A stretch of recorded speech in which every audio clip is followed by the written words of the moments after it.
মৌলিকভাবে কোয়ালিটির কোনো চেঞ্জ এই 54 বছরে হয়। যারাই ক্ষমতায় গিয়েছেন তারাই প্রায় একই ধরনের দলীয়করণ, আত্মীয়করণ, আত্মীকরণ, লুটপাট, টেন্ডারবাজি, সাদাবাজি, নিজের দলদেরকে অবৈধভাবে সুযোগ সুবিধা দেওয়া, টাকা পাচার, নির্যাতন অপোজিশনের উপরে, এগুলো চলেই আসছে। যখন আওয়ামী লীগ ক্ষমতা ছিল তখন অন্য দলগুলোর উপরে নির্যাতন চলছে, যখন অন্য কোনো দল ক্ষমতা ছিল তার বাইরের লোকদের উপরে কম বেশি নির্যাতন চলছে। 54 বছর পরে এই ধরনের কোনো পরিবর্তনের আগে হয়, কিন্তু এবার একটি জনসম্পৃক্ত বা সকল মানুষের অংশগ্রহণ, স্বৈরাচার এবং ফ্যাসিবাদ, জালেম, হত্যাকারী, লুটপাটকারী, বিদেশের আনুগত্য, সার্বভৌমত্ব বিক্রিকারী, এরকম একটি ফ্যাসিস্ট সরকার সকলে মিলে, সাংবাদিক, ছাত্র, শ্রমিক, পেশাজীবী, গরিব, উপরতলা লোক, সাধারণ মানুষ, সবাই মিলে আমরা এমন এক অভূতপূর্ব পরিবর্তন আমরা এনেছিলাম, যার মাধ্যমে মানুষ এটা আশা করেছিল যে এইবার কমপক্ষে বাংলাদেশে একটি গুণগত পরিবর্তন হবে। কিন্তু এক বছরের মাথায় এসে আমরা অত্যন্ত হতাশভাবে আমরা দেখছি যে রাজনৈতিক দলগুলোর ভিতরে আদর্শিক, চরিত্রগত বা গুণগত খুব বেশি পরিবর্তন হচ্ছে। আমরা নোবেল লরিয়েট ডক্টর ইউনূসকে প্রদান করে একটি ইন্টারিম গভর্নমেন্ট আমরা সকলে মিলে করেছিলাম, এবং ডক্টর ইউনূস এমন একজন ব্যক্তি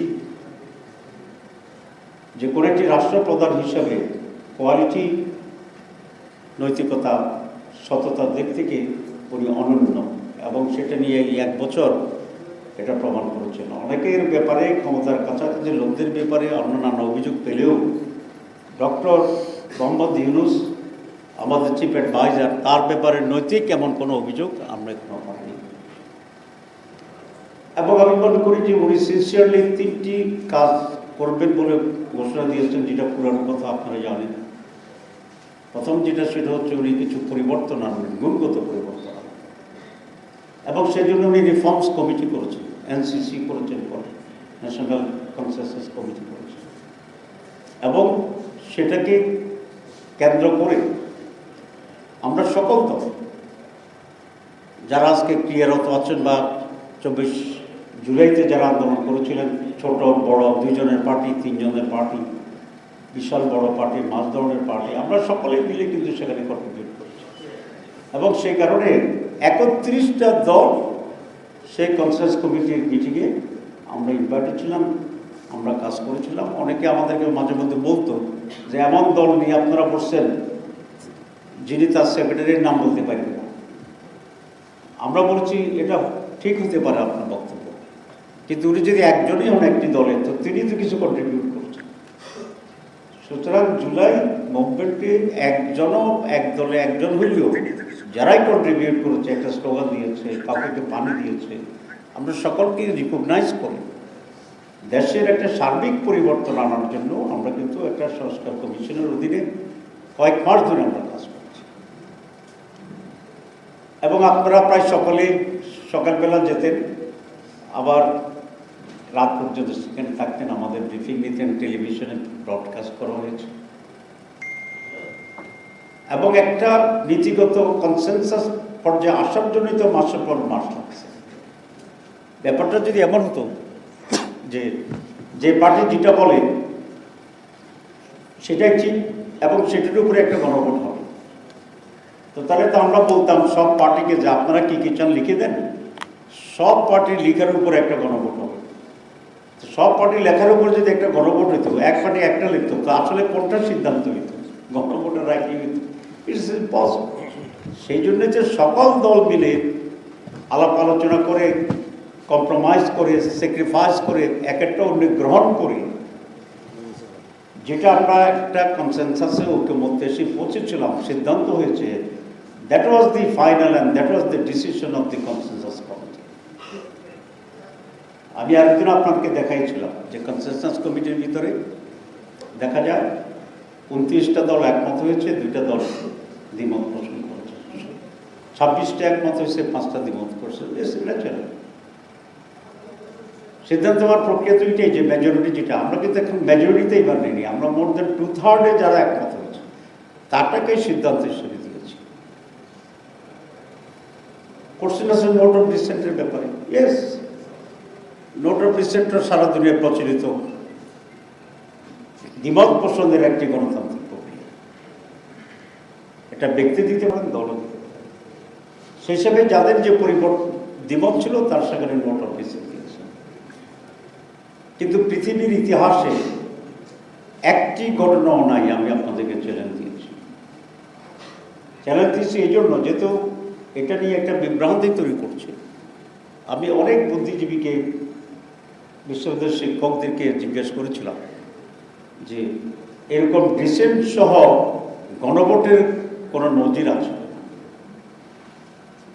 অনলাইনে তারা যতটুকু জানতে পেরেছে কালকে আমাকে বলেছে নোট অফ ডিসেন্ট সহ কোনো গণভোটের কোনো নজির সারা দুনিয়াতে এখন পর্যন্ত নেই। নোট অফ ডিসেন্ট হচ্ছে একটি ব্যক্তির অথবা একটি দলের তার দ্বিমত থাকার বিষয়, কিন্তু সিদ্ধান্ত তো হচ্ছে যেটা মেজরিটি নিয়েছে, 2/3 নিয়েছে, 3/4 নিয়েছে, যেটা হচ্ছে সেটা। সুতরাং বিএনপি নোট অফ যখন ডিসেন্ট দিয়েছে আমরা কোনো আপত্তি করিনি। আমি এবং বিএনপির প্রতিনিধি আমরা দুজন কিন্তু এক সোফায় বসতাম। অ্যারেঞ্জমেন্টটা এমন ছিল যে একটা সোফায় 2 জন জামাত এবং বিএনপির প্রতিনিধি, তার পাশে আরেকটা সোফায় আমাদের সাথে সঙ্গে ছিল তারা, আপনারা দেখেছেন। বিএনপির প্রতিনিধি যখন নোট অফ ডিসেন্টের কথা বলতো অনেক সময় আমি এক সাপোর্ট দিতাম যে ঠিক আছে ওনাদের নোট অফ ডিসেন্ট আছে, ইউ ক্যান রেকর্ড। কিন্তু নোট অফ ডিসেন্ট তো ওনাদের দলের একটা আলাদা বিষয়, একটা কনসেনসাস কমিটির সিদ্ধান্তের সাথে হ্যাজ নো রিলেভেন্সি, মানে এটার কোনো প্রাসঙ্গিকতা নেই। এবং আমি আবার রিপিট করছি, দুনিয়ার কোথাও নোট অফ ডিসেন্টের উপরে গণভোট হয় নাই। আজকে আমি আপনাদের মাধ্যমে এই তথ্য দিচ্ছি, ওনারা যদি রেকর্ড দেখাতে পারে I will withdraw my position. এখন বিএনপি কিন্তু সংস্কারের প্রথম থেকেই তারা কিছুটা অনগ্রাহী ছিল, অনেক বিষয়ে তারা দীর্ঘ দ্বিমত করেছে।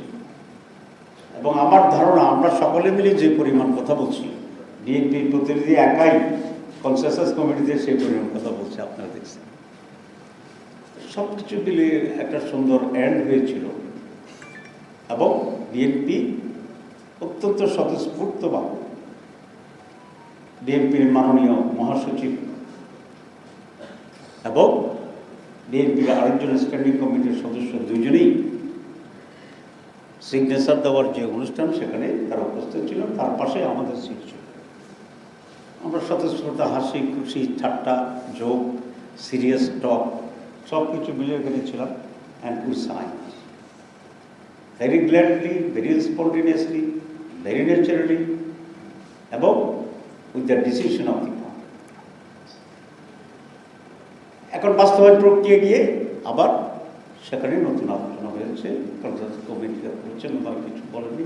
হঠাৎ করে দেখলাম যে বিএনপি ফোঁস করে উঠছে, এমন মানে অগ্নি সর্বামূর্তি। হঠাৎ আমরা তো একটা বিস্মিত হয়েছি যে হঠাৎ কী হয়ে গেল, রাতে কী স্বপ্ন দেখলেন এবং স্বপ্নের পরে এসে ওনারা এটা কী রিয়েক্ট করলেন। রিয়েলি আমি পার্সোনালি আমি এখনও বিস্মিত। What is the reason? 2 নম্বর কথা হচ্ছে ওনারা যদি পদ্ধতি নিয়ে দ্বিমত পোষণ করেন, দে ক্যান ডু দিস। কিন্তু এখানে জামাতের সাথে তো কোনো সম্পর্ক নেই।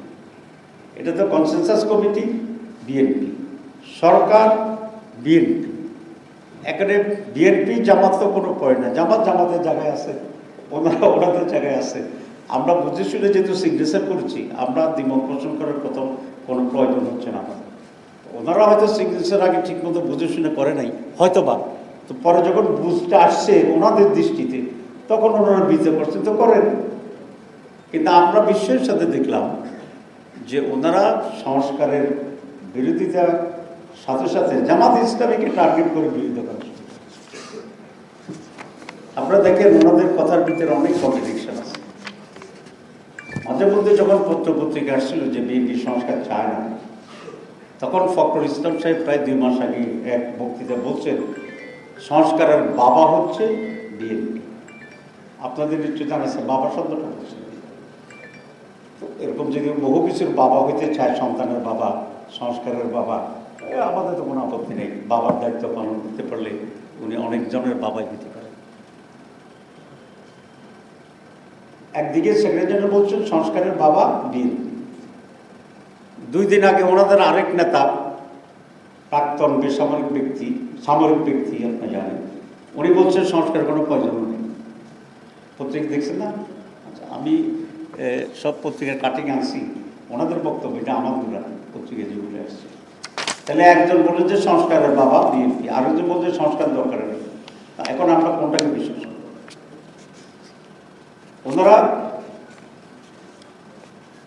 বললেন যে জামাত ইসলামী কি করছে, মিথ্যা বলে জনগণকে বিভ্রান্ত করছে। এখন কোনটা আমরা মিথ্যা কথা বললাম, এই কথাটা তো আমাদের জানার একটা অধিকার আছে। আপনারা যেহেতু আমরাই মিথ্যা বলছি বলতেছে, তাহলে কোনটা মিথ্যা বললাম এই কথা আমাদের জানার অধিকার আছে। আমি ফখরুল সাহেবকে অনুরোধ করব, উনি আগামীকালের ভিতরে বা ওনার সময় মতো জামাত ইসলাম কোন কোন পয়েন্টে মিথ্যা বলছে এটা জাতির কাছে পরিষ্কার করবে। আরেকজন বলছেন যে জামাত ইসলামী প্রতারণা করে আমাদেরকে বেকায়দায় ফেলে দিচ্ছে। ওনারা বেকায়দায় পড়ছেন কিনা এটা আমরা জানি, এটা ওনারা বুঝতে পারেন, কিন্তু আমাদের কোন কথার কারণে ওনারা বেকায়দায় পড়ে গেলেন এটাও আমরা টের পাচ্ছি না, কারণ আমরা এমন কিছু করতেছি না যে ওনারা বেকায়দায় পড়বে। তা আমি মনে করি এগুলো ওনাদেরকে এখানে পরিষ্কার করা। ওনারা এখন একজন এক এক চ্যাপ্টার নিচ্ছেন জামাতের বিরুদ্ধে। সেক্রেটারি জেনারেল এক চ্যাপ্টার, স্ট্যান্ডিং কমিটি আরেকজন আরেক চ্যাপ্টার। ওনাদের আরেক নেতা বলছে যে জামাত ইসলামীকে ব্যান করা উচিত। ঠিক আছে না? খুব ভালো। জামাত ইসলামীকে যদি 91 সালে বিএনপি যে সরকার গঠন করছিল তার আগে ব্যান করতো, আর জামাত যদি তখন ব্যান থাকতো, বিএনপিতে বোঝা গেল ব্যান চাচ্ছে, তো তখন যদি ব্যান থাকতো জামাত ইসলামী, তাহলে ওনারা 91 সরকার গঠন করতেন কীভাবে? কারণ জামাতের সমর্থন নিয়েই তো সরকার গঠন করছে। তো জামাত ব্যান থাকলে তাহলে 91 সরকার কিভাবে গঠিত হইতো জামাত ব্যান থাকলে? আমি ওনাদের কাছ থেকে এই ক্লারিফিকেশনটা চাইতেছি। আপনাদের খেয়াল আছে না, জামাত ইসলামী তখন 18 আসন আমরা পেয়েছিলাম, কোনো দলের মেজরিটি পায়নি। তখন ম্যাডাম খালেদা জিয়া জামাত ইসলামীর কাছে অ্যাপ্রোচ করেছিলেন বিএনপিকে সমর্থন দেওয়ার জন্য, সরকার গঠনের জন্য। আমরা বঙ্গভবনে গিয়ে চিঠি দিয়ে বিএনপিকে সমর্থন দেওয়ার পরে বিএনপি মেজরিটি হয় এবং সরকার গঠন হয়। আচ্ছা, সেটা নিঃস্বার্থ হতে পারে, উদাহরণ বলছে, সেটা কোনো ম্যাটার না। ম্যাটার হচ্ছে জামাত যদি ব্যান্ড থাকতো, 18 সিট না যোগ হইতো বিএনপির সাথে, তাহলে বিএনপি কি সরকার গঠন করতে পারত? তাহলে বিএনপি যদি 91 সালে সরকার গঠন করতে না পারত, আজকে বিএনপি কি অবস্থায় আসতে পারত? বিএনপির ইতিহাস তৈরি করতে না হতো, ভিন্ন হইতো। তখন আওয়ামী লীগ আবার সরকার করতো, তারপরে কি হইতো, এটা কাল্পনিক, এখন তো আমরা বুঝছি না। তাহলে বিএনপি নেতারা এমন কথা বলেন, যে কথা যদি সত্য হয় বা সত্য হইতো, তাহলে বিএনপির নিজস্ব পজিশনেরও একটা হুমকির ভিতরে পরিচিত সরকার করতে পারত। কথাটা কি আমি বুঝাতে পারছি আপনাদের? আমি 91 সালের সরকার গঠনের পরে কমরে গেছি, সেখানে লোকেরা আমাকে ধরছে যে আপনারা মহিলা নেতৃত্বকে সমর্থন দিলেন কেন? কারণ খালেদা জিয়ার নেতৃত্বে তো এটা তো একটা বেকায়দা প্রশ্ন। তা আমি বললাম যে আমরা তো পুরুষেরও দাঁড়াইছিলাম, কিন্তু এদেশের মানুষ তো 2টা বড় দলকে বেশি আসন দিয়ে, মাত্র 18 আসন দিয়ে পাশ করিয়ে জামাত ইসলামী কিন্তু আত্মাইয়ুতে বসে রাখছে। আত্মাইয়ুতে বুঝুন তো, নামাজ শেষ করার আগে যে আমরা পড়ি বসে, তো জামাত আত্মাইয়ুতে বসে দিয়েছে মানুষ, দুই পক্ষে দুই মহিলা। এখন আমাদের অবস্থা ছিল এরকম যে আমরা যদি মহিলার দিকে না তাকাই তাহলে আজীবন আত্মাইয়ুতে বসে থাকতে হয়, সালাম খেতে পারি না। আরেকটা হচ্ছে কোনো রকমের ডান দিকে তাকাইয়া সালাম দিলে গিয়ে আবার সোজা হয়ে দাঁড়িয়ে গেলাম, ঠিক আছে। আমরা এখানে বৈশালে ওই আত্মাইয়াতু থেকে নামাজ শেষ করার জন্য বিএনপির দিকে সমর্থন দিয়া তো আমরা এই সরকারটা গঠন করে দিয়েছি। তো এই জন্য বলছি যে বিএনপি যে বলছে জামাতকে ব্যান করতো, জামাত যদি 91-এর আগে ব্যান করতো, তাহলে বিএনপি কীভাবে সরকার গঠন করতো জামাতের সহযোগিতায়, এই ব্যাখ্যাটা আমি ওনাদের কাছ থেকে চাই। আজকে আমাদের বেশি কথা না, আমাদের বন্ধুরা যেটা বলে সেটার ব্যাপারে আমরা একটা ক্লিয়ার হতে চাইছি। এরপরে আওয়ামী লীগের বিরুদ্ধে যত আন্দোলন হয়েছে, এই আন্দোলনে সবচেয়ে বেশি স্যাক্রিফাইসটা কে করছে, যে কারণে আজকে এই পরিবর্তন, যে কারণে আছে আরেকটা সরকার গঠনের চিন্তা, নির্বাচনের চিন্তা। আমাদের তো সিনিয়র 11 জন নেতাকে হত্যা করছে আওয়ামী লীগ, কিন্তু বিএনপির এমন কোনো সিনিয়র নেতাকে ফাঁসি দিচ্ছে। তাহলে ফাঁসিটা খাইছি আমরা, প্রফিটটা আর প্রফেশন হিসেবে বিএনপি। তারপরে তো আমরা কিছু বলি না, কারণ আমরা তো একটা সিভিলাইজড পলিটিক্যাল পার্টি, আমরা কারো উপকার করে কোটা দিই না। কিন্তু যা উপকার পাইছে এবং যা গভর্নমেন্ট ফর্ম করছে, যারা আমরা হেল্প করলাম, হে আবার আমাদেরকে উল্টা কথা বলতেছে। তো এটা কি রাজনীতির সংজ্ঞা, রাজনীতির আভিজাত্যে, রাজনীতির কালচারে, রাজনীতির ক্যালকুলেশনে, অথবা রাজনীতির আপনার যে এনভায়রনমেন্ট, সেটা কি এটা পড়ে? এরপরে যেটা সেটা হচ্ছে ফখরুল সাহেব একেবারে আরও এখন থেকে 56 বছর আগে গেছেন।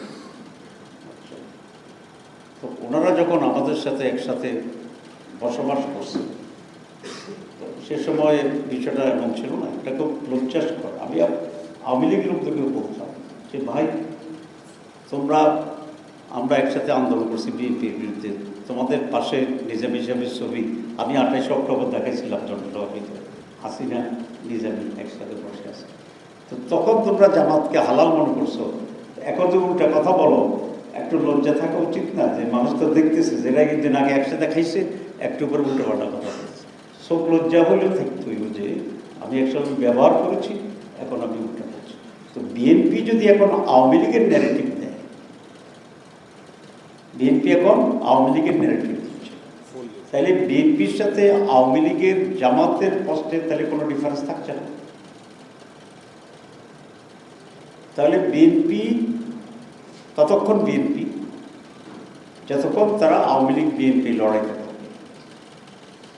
যখন জামাত এবং বিএনপির সাথে যে কোনো মতপার্থক্য হয়, তখন বিএনপি কিন্তু আওয়ামী লীগের ন্যারেটিভ এবং আওয়ামী লীগের চেয়ারে বসে জামাতের বিরুদ্ধে কথা বলে।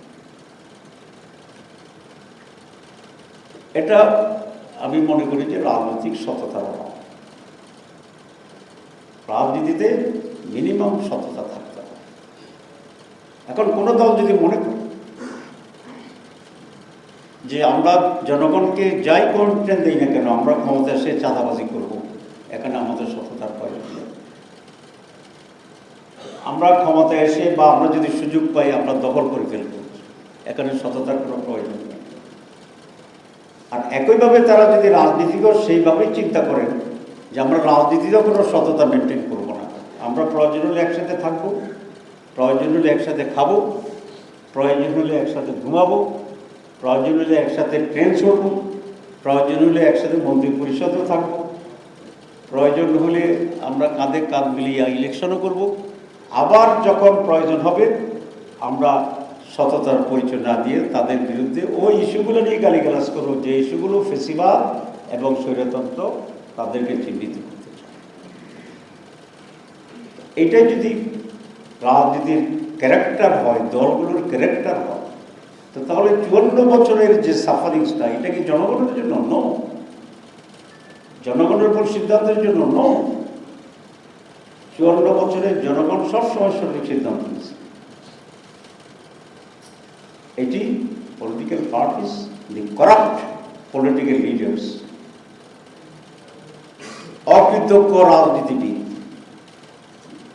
যখন যা তখন তা, এরকম চরিত্রের রাজনীতির নেতৃত্ব আজকে বাংলাদেশের এই সকল ক্রাইসিসের জন্য প্রধানত রেসপন্সিবল বলে আমরা মনে করি।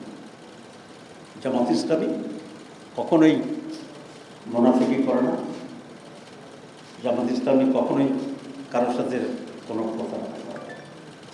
এটা কেউ যদি খুবই ডকুমেন্টের, আমি ডিবেটে রাজি আছি, যারা জামাত ইসলামকে এরকম শব্দ নিয়ে আজকে মানুষকে বিভ্রান্ত করতে চাচ্ছে, আমি ব্যক্তিগতভাবে তাদের সাথে, অথবা তারা যদি কোনো দলের প্রতিনিধিত্ব করেন, সেইভাবেও আমরা ওপেন ডিবেট করতে রাজি আছি যে আমরা এগুলোর সাথে আমাদের কোনো সম্পর্ক নাই, পাবলিকলি আমরা ওপেন এ নিয়ে চ্যালেঞ্জ করতে চাই। আমি সর্বশেষ কথা যেটা বলতে চাই যে গণভোট ইস্যুতে বিএনপি বলছেন যে গণভোট এবং জাতীয় নির্বাচন একসাথে হইতে হবে।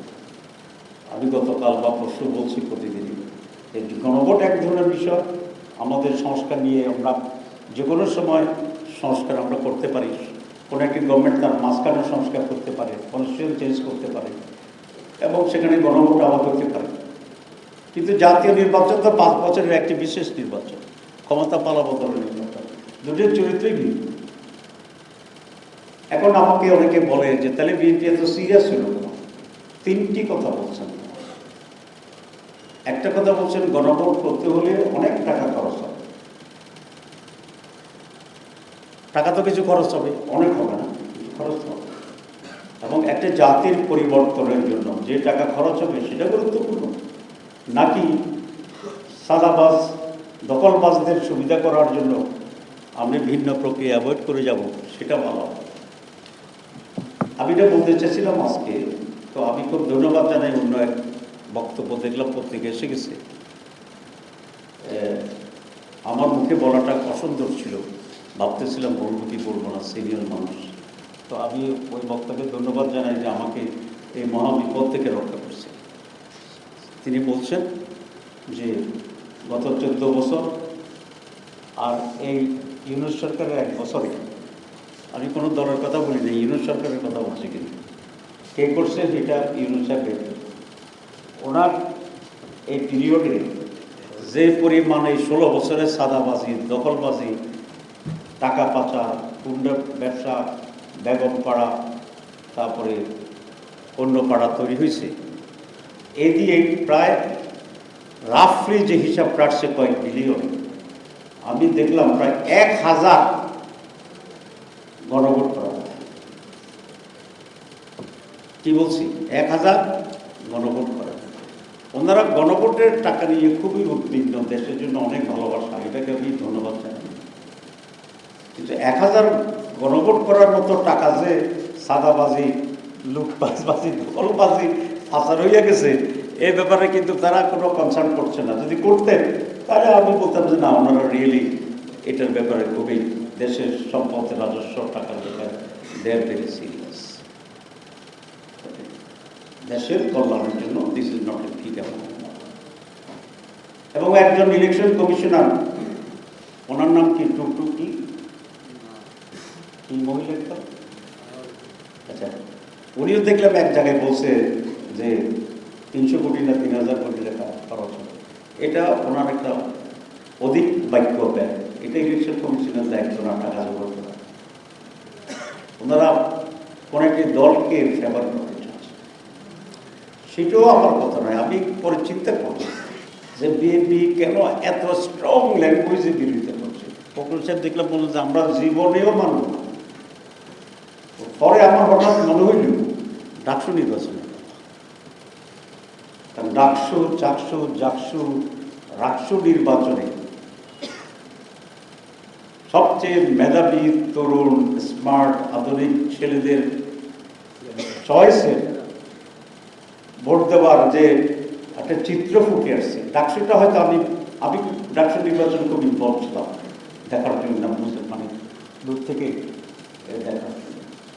আমি ধারণা করেছিলাম যে ডাকসুতে বোধহয় একটা অ্যাক্সিডেন্ট হয়ে গেছে, ছেলেমেলে বুঝতে পারবে কারোর মধ্যে গেছে। পরে যখন দেখলাম যে ডাকসু একই অবস্থা, তখন ভাবলাম যে বোধহয় না বুঝে শুনে সে সবাই না হইলেও কিছু লোক। পরে দেখলাম যে ডাকসু একই অবস্থা, তখন ভাবলাম যে বাংলাদেশের অবস্থা বোধহয় এর কাছাকাছি। সিটাগাঙে যখন দেখলাম যে একই অবস্থা, তখন কনফার্ম হইলাম যে ৬০ কোটি তরুণের প্রতিনিধিত্বকারী ৪টা বিশ্ববিদ্যালয় শিক্ষিত মেধাবী ছাত্রদের মনের অবস্থায় চয়েসটাই এখন এইটা। এখন বিএনপি যদি জানতো যে ছাত্র শিবির সব ইউনিভার্সিটিতে ৩ গুণ ৪ গুণ ৫ গুণ ভোট পাইয়া গণবিশ্ববিদ্যালয় ইলেকশন হচ্ছে, আপনারা অনেকে, আমিও টের পাইনি, শুনছি ওই দলের বিবি ক্যান্ডিডেট নাকি ১ ভোট পেয়েছে। তো সেটি তারা দেখছে যে এটা একটা রিফ্লেকশন হবে। এখন গণভোট যদি হয় আগে, তাহলে আমি নিশ্চিত 80% হার পক্ষে হবে বিএনপি যদি বিরোধিতা করে, আর 20% নার পক্ষে হবে যদি বিএনপি না থাকে। এখন সব ইউনিভার্সিটিতে শিবির, আবার গণভোটও ৮০% জামাতের পক্ষে, হার পক্ষে। তো তাহলে জাতীয় নির্বাচনে ওনারা তো বুঝে গেছে এটার ইম্প্যাক্ট এখানে পড়বে না। গণভোটে ওনারা জীবনও না যাওয়ার প্রধান কারণ আমি এখন বুঝে পাইলাম যে এই গণভোটও ৮০% লোক হার পক্ষে থাকবে, এবং এটারই প্রতিফলন হবে জাতীয় নির্বাচন। তো জাতীয় নির্বাচনের আগে যদি একটা জাতীয় নির্বাচন হয়ে যায়, এটা তো এক ধরনের জাতীয় নির্বাচন, তো তাহলে তারা এই নির্বাচনটাকে কেন মানবেন সচেতনভাবে, যেটা 80% ওনাদের চিন্তার চেতনার সমর্থনের বিপরীতে আসবে। তবে একটা জিনিস আছে, তারা যদি হাঁ ভোটের পক্ষে থাকে, আমরাও হাঁ ভোটের পক্ষে থাকি, তাহলে আর মানুষরা বুঝতে পারবে না যে বিএনপির পক্ষে হাঁ কত, জামাতের পক্ষে হাঁ কত। সুতরাং এটা তাদের একটা কৌশল হইলে আমি মনে করি ওনারা এখানে মোটামুটিভাবে একটা, শব্দটা বলতে চাই না, একটা সুন্দর পরিবেশ এখানে থাকতে পারে। আমি লাস্ট কথা বলছি, কিছু কথা তো আমরা পলিটিক্যাল রেটরিক হিসেবে বললাম, সব কথাটি আমি খুব সিরিয়াসলি বলি না, কিছু সিরিয়াসলি আমরা চাই এখন যে দেশটা এখন যে অপনা, আমরা সকলে তো নির্বাচনের প্রস্তুতি দিচ্ছি, আপনারা জানেন। আমরা ৩০০ আসনে নমিনি দিচ্ছি, কাজ করতেছি, তারপরে বলে জামাত ইসলাম ফেব্রুয়ারি নির্বাচন চায়।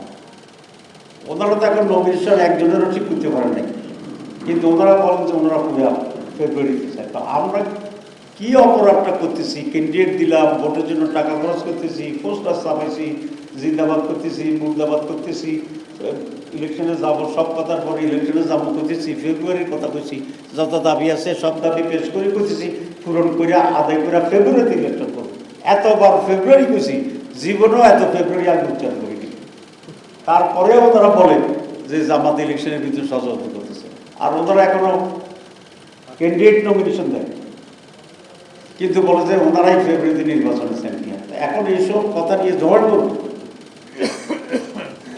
আমি পরিষ্কার বলছি, বিএনপি এই ইস্যুকে, জামাতকে জড়ানো বিএনপির রাজনীতির জন্য কতটুকু কল্যাণ হয়েছে আমি জানি না। তবে আমি এটা স্পষ্ট বলি, এটা একেবারেই অপ্রয়োজনীয়, একেবারেই অপ্রাসঙ্গিক, এবং একেবারেই জামাতের এখানে কোনো দায়বদ্ধতা নাই। তো জামাত ইসলামের পক্ষ থেকে আপনাদের মাধ্যমে আমি জাতিকে এটা পরিষ্কার বলে দিতে চাচ্ছি যে জামাত, বিএনপি যতই উস্কানি দেয়, জামাত ইসলামী বিএনপির সাথে কোনো ধরনের বিরোধ এবং ঝগড়ায় লিপ্ত হতে চায় না, হবে না। আমরা চাই মানুষের ভিতরে যে একটা আতঙ্ক, সন্দেহ তৈরি হয়েছে, মানুষ কিন্তু আতঙ্কিত যে কি হবে, এই মানুষের আতঙ্ক দূর করে কি হবে এটাকে স্পষ্ট করার দায়িত্ব হচ্ছে রাজনৈতিক দল। সুতরাং যাই করছে let us forget and forgive. যাই করতেছে লেট আস স্টপ। আমি বিএনপিকে অনুরোধ করব, আসুন বিএনপি এবং জামাত ইসলামী আমরা একসাথে বসি, আমরা দেশের এই পরিস্থিতি নিয়ে খোলামেলা আলোচনা করি এবং একটি সুন্দর সুষ্ঠু নির্বাচন, আমাদের যে চার্টার অফ জুলাই যেগুলো আছে দেশের জন্য অত্যন্ত প্রয়োজন, সেই চার্টারের জন্য যে গণভোটের যে গণভোট, জাতীয় নির্বাচন এবং কনস্টিটিউয়েন্সি অ্যাসেম্বলি এবং এটার বাস্তবায়নের জন্য যে ইম্পিউনিটি দেওয়া হচ্ছে সেটি, যেগুলো নিয়ে আজকে সমস্যা, আপনার সব ইস্যু নিয়ে আমরা বসি। উত্তেজনা হয়েছে, আবার পানি ঢেলে দিলে তো আগুন নিভে যাবে। বাংলাদেশের মানুষ, রাজনৈতিক দলগুলো এই ধরনের দায়িত্বহীন স্পষ্ট এটা চায় না। মানুষ চায় একটা সমঝোতা, একটা সমাধান। আমি সেই আলোচনার জন্য আহ্বান করছি। জামাত ইসলামী এবং বিএনপি যদি একটি সমঝোতার কাছাকাছি আসে, তাহলে বাকি যারা রাজনৈতিক স্টেক আছে আমরা তাদের সাথে আলোচনা করবো একটা গাইডলাইন তৈরি করে। তখন এটা সার্বজনীন সকল দলের একটি মঞ্চে রূপান্তরিত হবে। আর যদি তাই হয় তাহলে আমরা আশা করি আজকে যে সংকটের আভাস আমরা দিচ্ছি সেখান থেকে এই জাতি পরিত্রাণ পাবে। আরেকটি কথা ওনারা বলেন, সকলেই বলেন যে যদি সমঝোতা না হয়, ইলেকশন না হয়, তাহলে কী হবে? ফেসিবাদ এসে যাবে। তো ফেসিবাদ আসবে, আপনি তো বলতেছেন। তো ফেসিবাদ আসলে আপনি যদি ফেসিবাদ না চান, তো তাইলে আসেন, শান্ত হন, আমরা শান্ত হই, সবাই মিলে আমরা করি। মানে অন্যের উপর দায়িত্ব আমার শতভাগ। আমরা যখন আপনার প্রশাসনের কথা বলি যে বিএনপি আশীর্বাদ, পরের দিনই বিএনপি করছে জামাত আশীর্বাদ, তাহলে যে জামাত যেখানে যেখানে আশীর্বাদ আছে সবগুলোকে ট্রান্সফার করে দেন, আমরা রাজি আছি। তো তার ওরা বলে কেন আশীর্বাদ নিচ্ছে আর 20 ভাগ যে বাকি আছে, এসব কথা বলে ওইটাও নিয়ে তারা শতভাগ হইতে চায়। তো এসব রাজনীতি কৌশল কাজটা মনে বুঝি না। আমরা কৌশলী হতে চাই না, আমরা খেলতে চাই না, এবং রাজনীতির খেলা আছে কিন্তু বেশি খেলাটা রাজনীতিকে যুক্তিপূর্ণ। সেই জন্য আমি এই বিগত আহ্বান আজকে জানানোর জন্য বলছি যে আমরা তো বলছি বিএনপিকে আমি আহ্বান করছি, আসেন আমরা বসি, ওখানে বসি, আমরা কথা বলি, বলে একটা সমন্বয় সমঝোতা আন্ডারস্ট্যান্ডিংয়ের মাধ্যমে আমরা আগামীতে বাংলাদেশ কীভাবে সত্যিকার অর্থে একটি স্বাধীন সার্বভৌম নতুন বাংলাদেশ হতে পারে। আমাদের এজেন্ডাগুলো আমরা মনে করি একটা রোড তৈরি হওয়া উচিত। এই রোডের বাউন্ডারি কেউ ক্রস করবে না এবং এই রোডের ভিতরেই আমরা প্রতিযোগিতার দৌড় দেব, ঠিক আছে? তাহলে জাতি একটা স্বস্তি পাবে। এবং আমি ঐক্যমত্য কমিশন এবং প্রধান অ্যাডভাইজারের কাছে অনুরোধ জানাবো, আপনি মেহরবানির দৃঢ় থেকে যাহা সঠিক আপনার সেই সিদ্ধান্ত নেন। জনগণ আপনার পাশে থাকবে। আপনি কত লোকের সমর্থন চান? লাখ লাখ? ইয়েস। কোটি কোটি? ইয়েস। আপনি বলেন কত লোকের সমর্থন আপনি চান, এই জাতি আপনাকে সে সমর্থন দেবে। আপনি কোনোভাবেই অন্যায় এবং অন্যায্যতার ব্যাপারে আপনি নমিনি করেন। এটা দেশের পক্ষ থেকে আপনার প্রতি আমাদের সুনির্বন্ধ সশ্রদ্ধ আন্তরিক আবেদন। আপনাদের সবাইকে ধন্যবাদ। আরও দুটো পয়েন্ট ছিল, অবস্থিত দিলাম, আগামীকালের জন্য রাখছি। আসসালামু আলাইকুম ওয়া রাহমাতুল্লাহ। জি, প্রশ্ন করবেন। আপনি যখন বলছেন যে এই পরিস্থিতির জন্য বিএনপিকে আলোচনা আহ্বান জানাচ্ছেন, সেই সময় কিন্তু জাতীয় পার্টির আহ্বান নাইরিজন কিন্তু বলছেন যে গণভোটের যে আলোচনা এটা শুরু করেছে জামাতের জন্য আজকে এই পরিস্থিতি তৈরি হয়েছে। আবার আপনারাই আলোচনার জন্য আহ্বান জানাচ্ছেন, এটি কীভাবে দেখো? গণভোটের প্রস্তাব তো জাতীয় কনসেনসাস কমিটিতে আসছিল এবং এটাকে লিখিত ভিত্তি দেওয়ার জন্য গণভোটের প্রয়োজন বলে আমরা সকলে একমত হয়েছি। এবং যিনি এই কথা বলেছেন তার দলও সেখানে বক্তব্য রেখেছে, এটার পক্ষে একমত হয়েছে। সে রেকর্ড এলসিসির কাছে আপনারা পাবেন। তাদের বক্তব্য এলসিসিতে গণভোটের পক্ষে ছিল, অনেক জোরালো ছিল।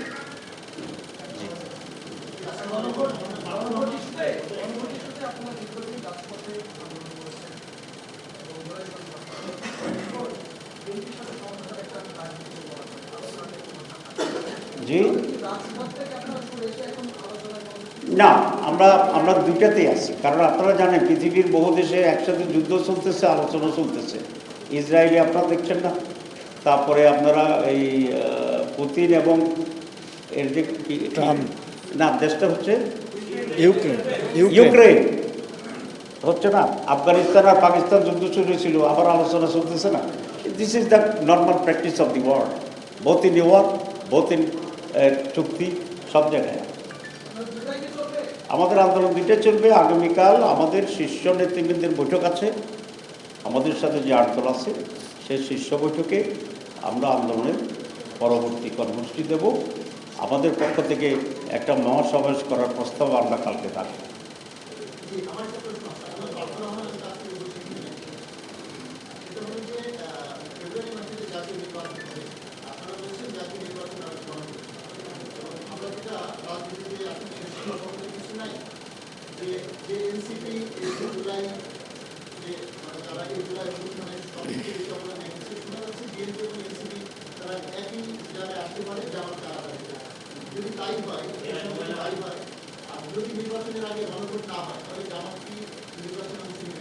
আমি এর জবাব অনেক আগে দিয়েছিলাম আগেরটাতে, যে ইফ যদি ইজ হয় বাট কিন্তু হোয়াট কি, এটা মুখস্থ করেছিলাম ক্লাস 2, ঠিক আছে? তো বলছি নির্বাচনে ইফ যদি বাট এসব নিয়ে কোনো কিছু বলার কোনো সুযোগ নেই।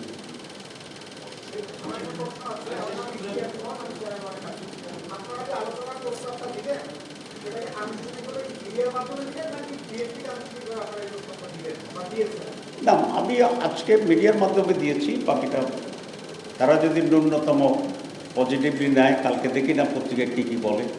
তো আশা করি যদি আমাদেরকে ব্যান্ড না করে আর কি কাল পর্যন্ত, তো তাহলে তো আমরা সেটা করতে পারি। জি ওকে, থ্যাংক ইউ ভেরি মাচ। একটা লাস্ট, জি কোন টেলিভিশন? 21 জি।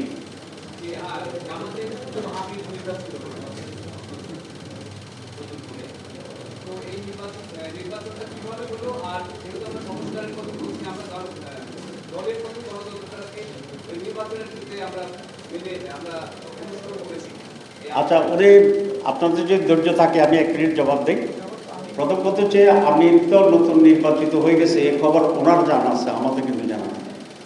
আচ্ছা, কারণ হচ্ছে এখনো আমরা কোনো রেজাল্ট আজকে প্রেস রিলিজ হয়ে গেছে। ও আচ্ছা, তাই আমাদের ইলেকশন কমিশন দেখেন এত ইন্ডিপেন্ডেন্ট যে তারা নিজেরাই ঘোষণা করে দিচ্ছে, না আমি নলেজের বাইরে। তো কমিশন স্বাধীন আমাদের এত বেশি আজকে করছে, তাই ওই জন্য জি জি না দিয়ে দিচ্ছে দুপুরে হয়ে গেছে। আমাদের ইলেকশন কমিশন এত স্বাধীন যে আমি নাইবে আমি জেন্ডা ঘোষণা করে দিচ্ছি, এটা অ্যাবসলিউটলি দেশ স্বাধীন। 2 নম্বর হচ্ছে জামাত ইসলামের নির্বাচনে 3টা নো এর সমন্বয়, 3টা নো। একটা হচ্ছে no candidate, no panel, no campaign. আমাদের এখানে কেউ ক্যান্ডিডেট হতে পারে না, সকলেই ক্যান্ডিডেট, সকলেই ভোটার। সুতরাং যারা এলিজিবল ভোটার তারা যে কোনো লোককে ভোট দিতে পারে, নিজেকে দিতে পারে। এই ভিত্তিতে যিনি সবচেয়ে হাইস্ট পান উনি আমি নির্বাচিত। এই জন্য কে কারে ভোট দিচ্ছে আমরা এই ফোরমে জানতাম, এই যে আপনি বলছেন ভেতর হয়ে গেছে এইটা তো জানি না, তার ইন্ডিপেন্ডেন্ট। আচ্ছা, 2 নম্বর হচ্ছে কেউ কারো পক্ষে ক্যাম্পেইন করতে পারে না এবং কেউ দেখাইতে পারে না যে আমি অমুকের ভোট দিচ্ছি, ঠিক আছে? সুতরাং কোনো ক্যাম্পেইন এখানে নেই। আর এখানে কোনো প্যানেল সিস্টেমে নাই যে 3জন 4জন মিলে, প্রেসিডেন্ট একজন, সেক্রেটারি একজন, নাইবে একজন প্যানেল আছে। This is the unique electoral system in the whole world. কোথাও এরকম ফেয়ার, নিরবিচ্ছিন্ন, পিওর নির্বাচনী পদ্ধতি নাই। কারণ আমাদের একটা বেসিক পয়েন্ট আছে, ক্ষমতার প্রতি লোভ, এটা এখানে জায়েজ নেই। কেউ যদি ডাইরেক্টলি ইনডাইরেক্টলি প্রমাণিত হয় যে উনি আমির হতে চান, উনি সেক্রেটারি হতে চান, তাহলে he will be declare unfit for this. এরকম ঘটনা আমাদের দলে আছে। সুতরাং কেউ এটা প্রকাশ করতে পারে না যে আমার একটা ভোট দাও, দিলে যদি প্রকাশিত হয় যে এক্সপেক্ট করবো না, ওইটাকে আমরা ইম্পিউনিটি রাখছি, যেটা বিএনপি মানতে চায় না। 270 দিনের বহু মজার কথা তো আছে। আর তো থ্যাংক ইউ। আর বোধহয় আমরা শেষ করতে পারি ওনাদের নজর কেন?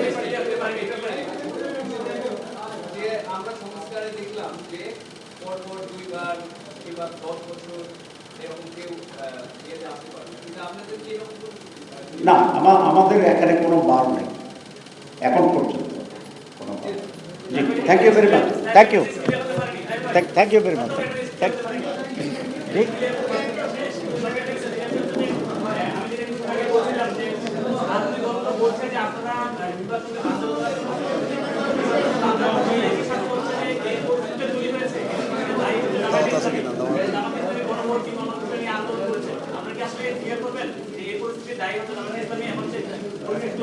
আচ্ছা, ওনার প্রশ্নটা হচ্ছে যে আগামী নির্বাচন বানচাল করার জন্য অনেকে বলছে এটা জামাত ইসলামী দায়ী। তো উনি আমাকে বলছে আপনি কি এটা প্রমাণ করবেন যে আপনারা দায়ী? আমি যে দায়ী এটা আমি প্রমাণ করার দায়িত্ব না, যারা অভিযোগ করছে তাদের দায়িত্ব। জামাত কখনোই দায়ী নয়। জামাত যেটা সঠিক সেভাবে কাজ করে এবং এখনও জামাত যা বলছে দ্যাট ইজ দ্যাট কারেক্ট। প্রথম দিন যা বলেছে, মাঝখানে তাই বলেছি, গতকাল তাই বলেছি, আজকে তাই বলেছি, আগামীকাল তাই বলছি। আর যাদেরকে আপনারা লক্ষ্য রাখবেন তারা দেখবেন যে সবসময় এক জায়গার ভিতরে নাই। আমি তো বলেছি, ফখরুল ইসলাম সাহেব বলেছে BNP is the father of reforms, আর হাফিজ সাহেব বলেছে যে আমাদের কোনো রিফর্মসের দরকার নেই। এরকম একটা শব্দ আপনি আমাদের কোনো নেতা থেকে আনেন, তাহলে আমি আপনাদের সাথে এখানে জবাব দেব। We are one. ধন্যবাদ।